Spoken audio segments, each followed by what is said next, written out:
Interesting guests, censored topics. It's InfoWars 30 Minutes with Owen Schroyer. Brought to you by InfoWarsStore.com. My guest today is Richard Hirschman, and the mainstream media doesn't want you to hear his story as a funeral director and an embalmer, but you might want to hear this story because it could affect you or your family members or people you know that have received the COVID-19 vaccine. Richard, thank you for joining me today. Hey, thank you for having me. Well, you have an interesting background. You have been a funeral director and embalmer for decades now, so you have a lot of experience in this field. And when you started seeing these fiber clots in individuals, you were shocked, you were concerned. It was something you'd never seen before, not from a few short years of work, but from decades of work. Yes, 20 years. So 20 years, an embalmer, a funeral home director, you've never seen anything like what you saw? Nope, never seen anything until early 2021.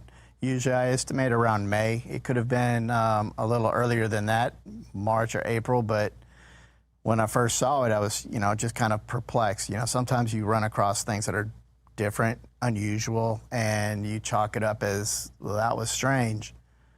But it might be a one-off. Yeah. When you're talking about, dead bodies, corpses, might be a one-off here, a one-off there, but you kept seeing this. Right, because we were seeing an increase in clotting, especially towards the end of 2020, but especially when 2021 came around in January, the clotting issues just got worse. But sometime within the first 3, 4, 5 months, the clotting was getting more and more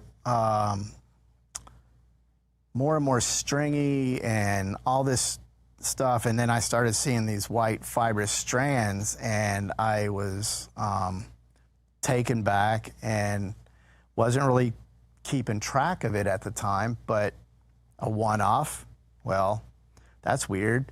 Again, but as the summer was going along through May, June, July, we were seeing it more and more often, and I started asking questions of others that around me that I work with and other embalmers that I know. Nobody could explain it, and all of them were, the actual active embalmers were starting to notice the same thing. So you have talked to other embalmers. I was going to ask you that. You actually brought some examples here, if you want to grab a couple of those, because I think it's important also to explain that these are not normal blood clots. You're saying you've never seen anything like this. Right. A normal blood clot looks like grape jelly. Sometimes they can be a little bit on the larger side, but if you try to manipulate them, it's kind of like trying to hold on to Jell-O or grape jelly. It is red in color, and they tend to fall apart. You can almost rub them in your finger like this, and it just simply will start to dissolve. And when we would remove larger blood clots in the past, you see these. You could, you would have to be very, to try to get it out in one piece, you had to be extremely delicate. But these right here, you grab a hold of them, and I've had some that are where I put a ruler next to it, and it was 33 inches long out of an artery, which is even more alarming because clots normally would be found in Looks veins. like you have a couple others in there too? You have a couple more too? I've got a couple more here. I'm just trying to compare and contrast. I mean, they look pretty similar, but these look a little different. Right. The reason why it's a little dark. I mean, these are huge. Right. Now, the one that looks really thick, I can't remember, but I believe that's one. That's just one strand. Yes, but this is an interesting one because... but either way, none of these had been seen before the COVID vaccine, for you. Not for me. I hadn't seen it, and all of the people that I talked to, some of the embalmers that I talked to, I had 20 years at the time. I talked to people that had 30, 40, even 50 years, and they'd never seen anything like it either. And again, I mean, I'm looking at these things. They're massive. I mean, these are enough to potentially or outright kill somebody. Right. Now, the big controversy that's going out there right now, or some people are trying to say, is, you know, ante-mortem, which means before death, or post-mortem, meaning these things are forming after death. Either way, for me as the embalmer, it doesn't matter. I'm seeing something I'd never seen before, and I'm seeing this way too often. You know, right now I'm seeing them probably at one scale. You know, sometimes they're not always as big, sometimes they're smaller, but I'm finding this white fibrous stuff in probably at least 50% of the people that I'm embalming now. Do you have any doubt that this is from the COVID-19 vaccine? Well, after all of the people I've talked to, I believe it's related to the COVID vaccine. But at the same time, all of the experts that I talked to and some of the scientists and doctors and pathologists, they leave room for the COVID virus itself. And it's because they believe this is spike protein related. The spike protein on the outside of the virus through natural infection is still there. You still can have it. The problem what these believe is the mRNA injection was meant to make your body create the spike protein. And then, from all of my understanding, is the spike protein during COVID, they were saying this, you know, COVID itself was thrombogenic. It became a clotting issue. It became a blood issue. Then to find out that it's the spike protein, which seems to be the bad part of this virus. And then instead of making a traditional vaccine of some kind, they utilize a modified mRNA to make your body create that spike protein, a synthetic spike protein, which means now you've got your body making the spike protein that is thrombogenic by itself. There's a problem here. When does this, when does that go away? Is there a turn-off switch in order to, when the body stops making the spike protein? I'm not a doctor, I'm not a pathologist, and I'm not even a scientist. All I know is what I see, and it's just, in my mind, it is common sense. If you guys admit that the spike protein's thrombogenic, why did you create a vaccine to make your body create the spike protein? Well, and it's concerned you enough to talk to the media about this, to go speaking in public about this.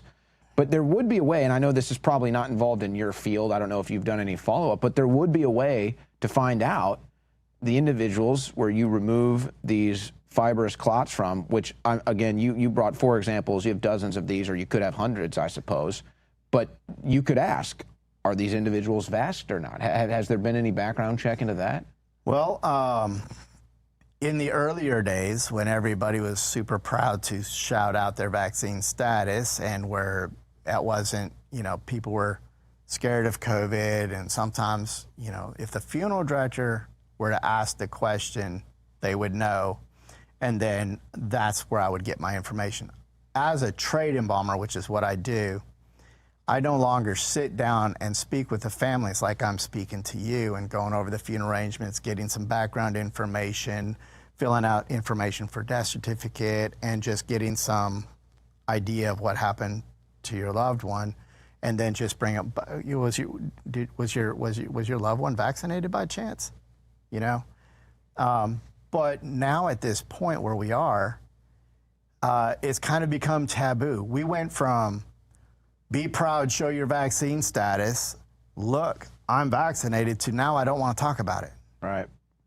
It's not your right. It's not your right. It's a HIPAA violation for you to ask me my vaccine status, when just, you know, a year or so, or 2 years ago, you had to show papers to show you were vaccinated to go to a damn restaurant. Well, that doesn't make sense. Well, I wouldn't say it's like an admission of guilt, but it's kind of like an admission of, yeah, even I'm a little concerned, maybe. I'm a little nervous. Yeah. Well, the reason why, and I could show you on my phone a reply that I had given to this person who's a part of the movement before I went public. My concern was, I'm seeing an obvious change in the people's blood. It's an anomaly. An anomaly, but it's no longer an anomaly. It's becoming a routine. I see something's wrong. The other morticians that I know, they see something's wrong. Some of them are vaccinated, some are not. Even the vaccinated ones are seeing something don't look right. Now, some might want to sit there and deny it.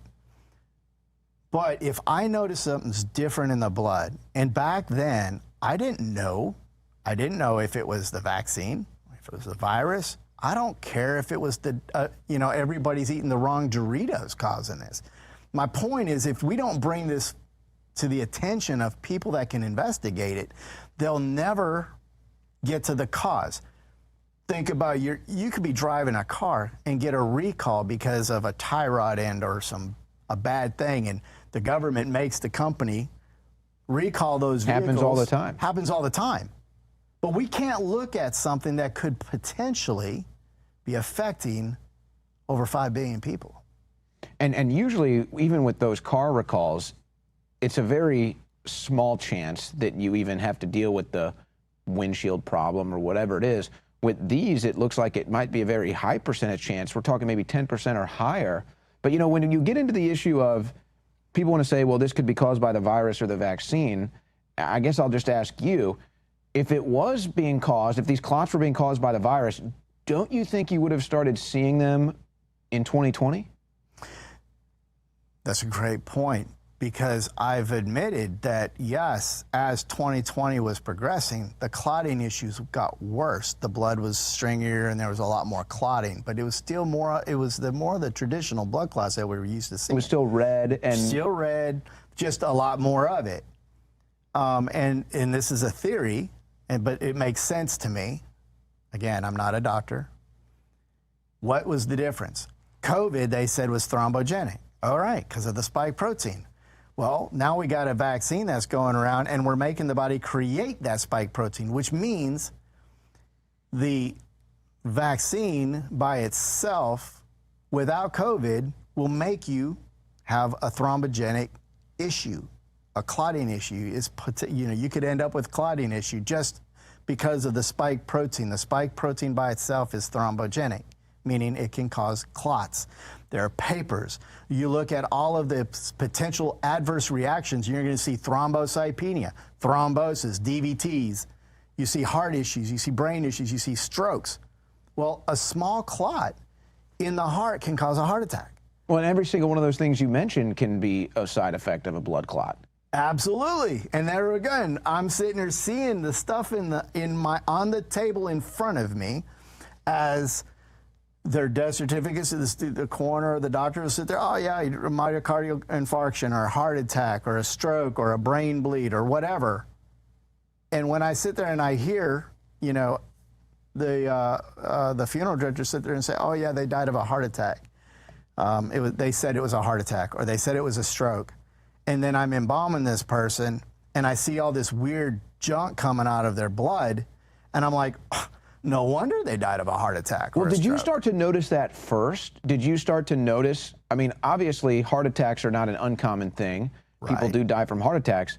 Did you notice that first, that these incidents were causing death more than they were before? We were getting more people that were dropping dead unexpectedly. Like, we had a case one time, and it was in the latter part of 2021. I can't remember the month. In her 30s, and had been vaccinated and wasn't feeling right. Goes to the doctor. They don't, you're fine, we don't find nothing wrong with you. Goes home, drops dead.